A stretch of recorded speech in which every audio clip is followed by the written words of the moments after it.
सर्वशक्तिमान ईश्वर जे शब्द सृष्टि कले समस्त विश्व जे अदृश्य थिले निराकार थिले से देह धारण कले किंतु यह मात्र शरीर धारण करबा नुहे जी निजर गोटे वाक्य मनुष्य मान पाप को क्षमा करि पारंती से कहीं मनुष्यर रूप नेले एते जंत्रणा सहिले पुणी क्रूशरे मृत्यु वरण कले यह धर्मर गाथा नुहे यह प्रेमर सत्य अभिव्यक्ति से मनुष्य रूप धारण करिबार प्रथम कारण है मनुष्य मानक परित्राण वाक्य देह धारण कले एवं आम मानक मध्यरे वास कले से निजे आसिले मनुष्य हेले जेपरि पापी मनुष्यों मृत्यु वरण करिपारंती। द्वितीय कारण है पापर दंड भोगिबा निमंते जड़े मनुष्यर मरिबा आवश्यक थिला।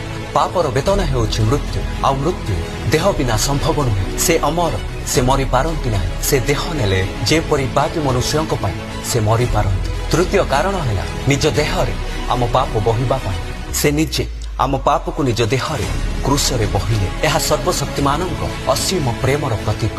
चतुर्थ कारण है मनुष्य को अनुभव करबा से आम परी सब दुख और परीक्षा अनुभव कले तथापि पाप कले ना से भोक पीड़ा आउ अश्रु सब अनुभव कले आम सत्य दयाशील मध्यस्थ है। पंचम कारण तांको देहि जन्म नम्रता और प्रेम सर्वोच्च उदाहरण। समस्त सृष्टिर स्वामी राजमहल रे जन्म नेले नहीं बरं से जन्म हेले गोटे गौशाला से आसीथिले राजा हेबाकु नुहे बरं सेवक हेबाकु। आमेन।